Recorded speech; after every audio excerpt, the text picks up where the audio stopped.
نواله والصلاة والسلام على سید جماله اما بعد فاعوذ باللہ من الشیطان الرجیم بسم اللہ الرحمن الرحیم یا ایہا الذین آمنوا اتقوا اللہ ولتنظر نفس ما قدمت لغد واتقوا اللہ ان اللہ خبیر بما تعملون صدق اللہ العظیم ان اللہ وملائکتہ یصلون علی النبی یا ایہا الذین آمنوا صلوا علیہ وسلموا تسلیما۔ بآواز بلند درود پاک پڑھ لیں۔ الصلاۃ والسلام علیک یا سیدی یا رسول اللہ وعلی آلک واصحابک یا حبیب اللہ۔ کسے نال وفا نہیں کیتی اے دنیا بے اعتباری تے نہ محبوب ریا کوئی ایتھے تے نہ کسے دی سرداری، ایتھے کسے دے پیر نہیں لگے سب ٹر گئے وارو واری، آزم ایتھے دل نہ لاویں جے تیرو سیں جاندی واری۔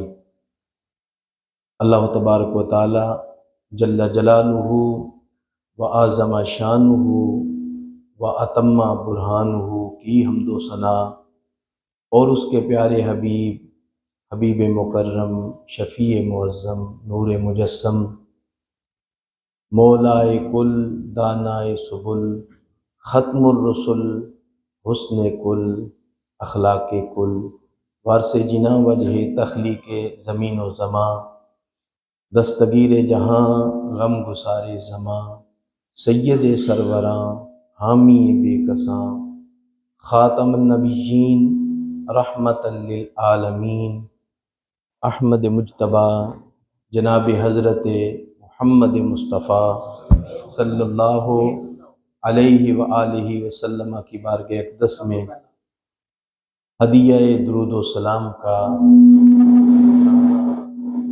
عرض کرنے کے بعد میرے نہایت ہی واجب الاحترام بزرگوں، دوستوں، عزیز بھائیوں، ہم آج یہاں دعا کے لیے حاضر ہوئے ہیں۔ میرے بزرگ دوست جناب محترم چودھری محمود احمد صاحب کا تھانے دار جو کہ ہم سے بچھڑ گئے، رخصت ہو گئے،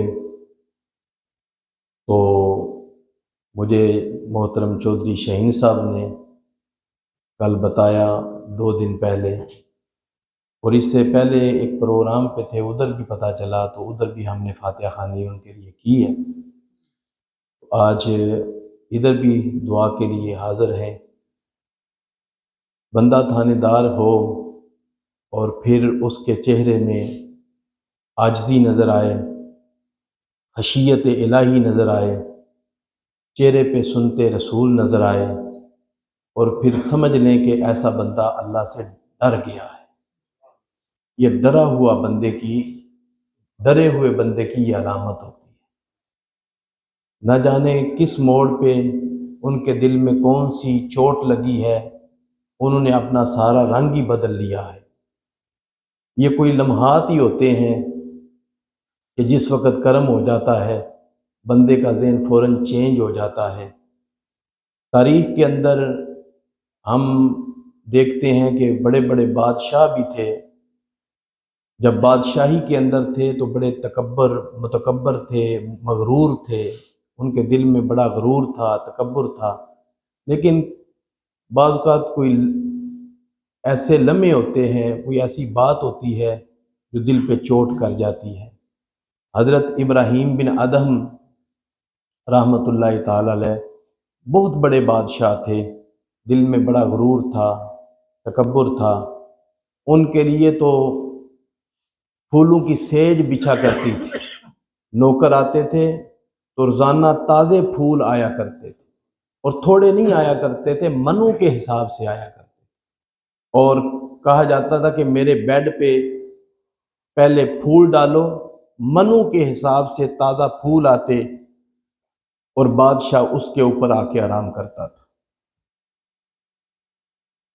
نوکر چاکر روزانہ پھول ڈالتے تھے، لیکن ایک دن ایسا آیا کہ نوکر چاکر وہاں موجود نہیں تھے، گھر میں نوکرانی تھی، ٹوٹی ہوئی چارپائی پہ آرام کرنے والی تھی۔ بادشاہ نے نوکرانی سے کہا کہ آج میرے نوکر یہاں نہیں ہیں، جاؤ پھولوں کی سیج تم لگا کے آؤ۔ نوکرانی پھولوں کی سیج لگانے کے لیے گئی۔ جب بیڈ پہ پھول ڈالے تو دل میں خیال آیا بادشاہ کے آنے میں کافی ابھی وقت ہے، میری زندگی تو ساری ٹوٹی ہوئی چارپائی پہ گزری ہے، کیوں نہ ہو آج بادشاہ کے اس نرم گداز بستر پر پھولوں کی سیج پر ذرا اپنا سر رکھ کے چیک تو کروں کہ اس میں لذت کتنی ہے، سکون کتنا ملتا ہے۔ جو ہی نوکرانی نے سر رکھا تو پھولوں کی خوشبو دماغ کو چڑھی، سکون ملا، نوکرانی کی آنکھ لگ گئی۔ جب آنکھ لگی تو بادشاہ اپنے وقت پہ آیا۔ ابھی تو دنیا کا رنگ چڑھا ہوا تھا، دل میں غرور تھا، تکبر تھا۔ جو ہی اس نے دیکھا کہ میں زمانے کا بادشاہ، وقت کا بادشاہ میں ہوں اور نوکرانی میرے بستر پہ آرام کر رہی ہے، اس نے جلاد کو بلایا اور آرڈر جاری کیا، اس کو جگانے کی ضرورت نہیں ہے، سوئے ہوئے کو اتنا زور سے کوڑا مارو کہ اس کی نسلیں بھی یاد کریں۔ بادشاہی حکم تھا، جلاد نے کوڑا برسایا، وہ سوئی ہوئی تھی، اس نے چیخ ماری، اٹھی تو رونے لگی، تھوڑی دیر کے بعد ہنسنے لگی۔ تو بادشاہ نے کہا یہ ماجرا کیا ہے کہ پہلے روتی رہی ہو اب مسکرا رہی ہو؟ دیکھیں ہے نوکرانی، اس نے جو جملہ بولا نا جی وہ بادشاہ کے دل پہ اثر کر گیا۔ نوکرانی کا جملہ بادشاہ کے دل پہ اثر کر گیا۔ وہ قبولیت کا وقت تھا، نوکرانی رو پڑی، پھر ہنس پڑی۔ ابراہیم بن ادم نے کہا روتی بھی ہے اور مسکراتی بھی ہے، وجہ کیا ہے؟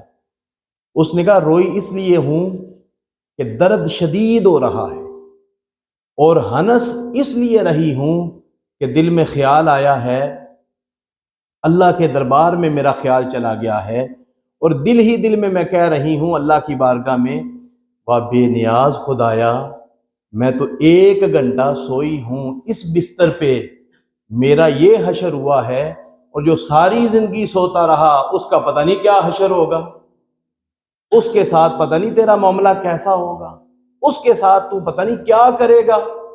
اللہ اکبر۔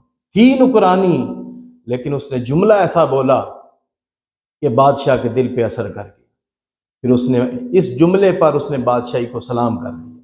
اس نے کہا بس، اس نے بادشاہت کو ٹھوکر مار دی، تو پھر ساری زندگی اللہ اللہ کرتے گزری، ساری زندگی نمازیں پڑھتے ہوئے گزری، کہیں اوابین کے نفل، کہیں چاشت کے نفل، کہیں تہجد کے نفل، پھر غفلت کے اندر زندگی نہیں گزری، بلکہ اس انداز کے ساتھ انہوں نے زندگی گزاری ہے کہ ابراہیم بن ادم کا نام اولیاء کرام کی صف میں گنا جاتا ہے، اولیاء کرام کے اندر ان کا نام آتا ہے۔ اس قدر انہوں نے اللہ کی بارگاہ میں توبہ کر لی تھی، اور اس قدر ان کا دل ڈر گیا تھا۔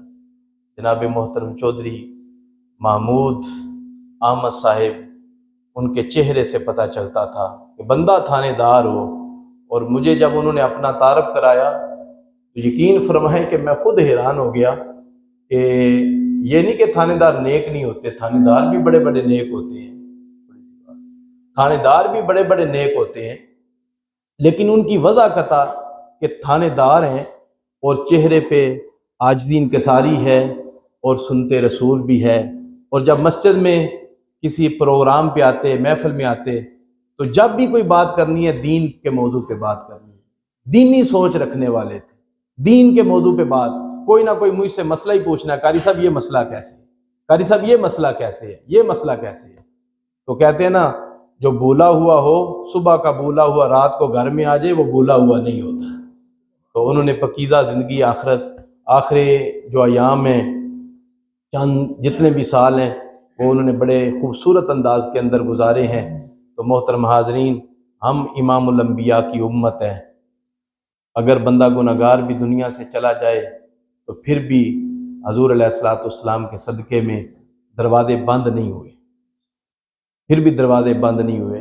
اللہ کے محبوب علیہ السلام نے فرمایا، جو پیچھے نیک اولاد چھوڑ کے جائے وہ والدین کے حق میں دعا کر دے، تو اللہ پاک اولاد کی دعا کی وجہ سے والدین کے درجے بلند فرما دیتا ہے، جنت کے اندر درجے بلند فرما دیتا ہے، یہ اولاد کی دعا کی وجہ سے۔ کہیں اولاد نماز پڑھے گی، کہیں عمرہ کرے گی، کہیں حج کرے گی، کہیں عبادات صالحہ کرے گی، جتنے بھی نیک اعمال اولاد کرے گی، تو اس کی وجہ سے باپ کے درجے دن بدن بلند ہوتے جائیں گے۔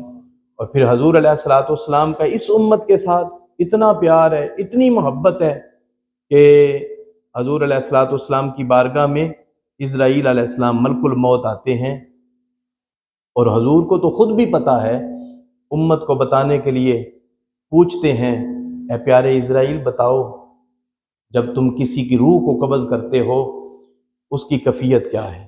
اسرائیل علیہ السلام عرض کرتے ہیں، حضور اس کی کیفیت یہ ہوتی ہے کہ اگر ایک کپڑا، باریک کپڑا جاڑی پہ ڈالا جائے، کانٹوں والی جاڑی پہ اسے کھینچا جائے، جو کپڑے کا حشر ہوتا ہے وہی مرنے والے کا حشر ہوتا ہے۔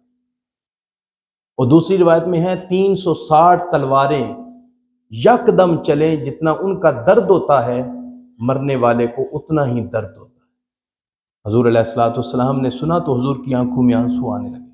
سنیں امام الانبیاء کو امت سے کتنا پیار ہے۔ میرے کریم آقا علیہ السلام نے فرمایا، اسرائیل آج میرے ساتھ وعدہ کر، قیامت تک جتنی میری امت دنیا میں آئے گی، مرنا تو سب نے ہے، جتنی ساری امت کو تو نے جتنی تکلیف دینی ہے نا، وہ ساری اکیلے محمد عربی کو دے لے، وہ ساری اکیلے محمد عربی کو دے لے۔ تو پھر قیامت کا منظر دیکھیں تو وہ بھی عجب منظر ہے کہ قرآن کہتا ہے، یوم یفر المرء من اخیہ و امہ و ابیہ و صاحبتہ و بنیہ، قیامت کے دن باپ بیٹے کو چھوڑ دے گا، بیٹا باپ کو چھوڑ دے گا، بھائی بھائی کو چھوڑ دے گا، بیوی شوہر کو چھوڑ دے گی، شوہر بیوی کو چھوڑ دے گا، دوست دوست کا دشمن بن جائے گا، ہر ایک کو اپنی پڑی ہوگی، کہیں کوئی مجھ سے نیکی نہ مانگ لے۔ تو جب ساری امت پریشان ہوگی، کہیں آدم علیہ السلام کے پاس جائے گی، آدم علیہ السلام کہیں گے اذهبوا الی غیری، کسی اور کے پاس جاؤ۔ نوح علیہ السلام کے پاس گئے، انہوں نے کہا اذهبوا الی غیری، کسی اور کے پاس جاؤ۔ الغرض 1,24,000 کم و بیش انبیاء، ساری امتیں سب نبیوں کی بارگاہ میں جائیں گی، عرض کریں گی آج رب اکبر جلال میں ہے، کوئی بھی خدا کی بارگاہ میں سوال کرنے کی ہمت نہیں رکھتا، اے انبیاء کرام مہربانی فرمائیں آپ سفارش کریں۔ کوئی نبی بھی سفارش نہیں کرے گا۔ جب سارے نبی بھی کہیں گے اذهبوا الی غیری، کسی اور کی طرف جاؤ، تو پھر کیا ہے، ایک بیکاری بھی مانگنے والا 10 دروازوں پہ جائے نا جی، اسے بھیک نہ ملے تو اس سے پوچھے کیا بنتا ہے پھر۔ تو صاحب جب ساری امت 1,24,000 کم و بیش انبیاء کرام کے پاس جائے گی تو سارے نبی یہ کہیں گے اذهبوا الی غیری، کسی اور کے پاس جاؤ، کسی اور کے پاس جاؤ۔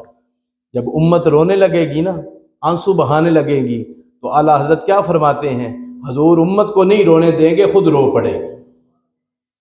حضور میری خاطر اور آپ کی خاطر خود رو پڑیں گے، پیش حق مجدہ شفاعت کا سناتے جائیں گے، آپ روتے جائیں گے، ہم کو ہنساتے جائیں گے۔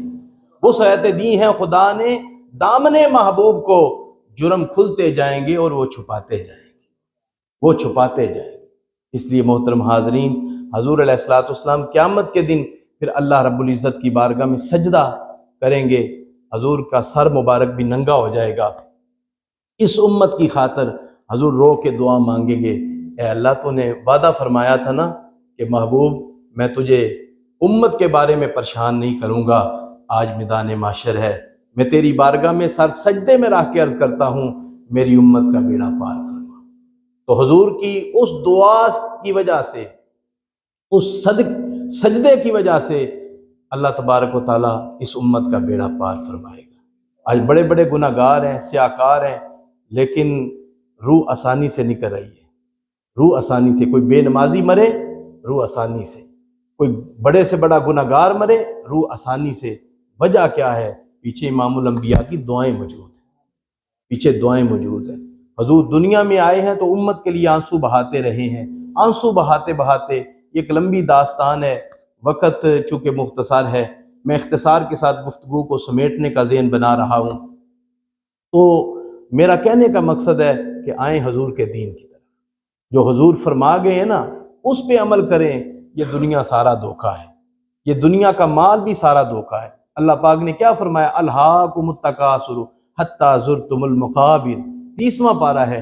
اللہ پاک فرماتا ہے تمہیں غافل رکھا مال کی زیادہ طلبی نے، تمہیں غافل رکھا مال کی زیادہ طلبی نے، حتی زرتم المقابر، یہاں تک کہ اچانک تم نے قبروں کا منہ دیکھ لیا۔ کلا سوف تعلمون، ان قریب ہاں ہاں جان لو گے۔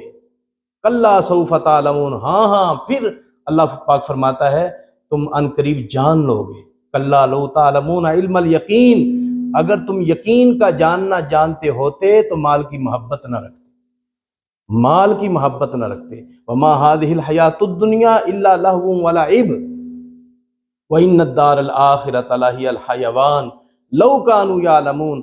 اللہ پاک فرماتا ہے یہ دنیا کی زندگی کھیل اور تماشا ہے، یہ دنیا کی زندگی کھیل اور تماشا ہے۔ وان الدار الآخرۃ لہی الحیوان لو کانوا یعلمون، حقیقی زندگی آخرت کی ہے، اگر لوگ جانیں تو۔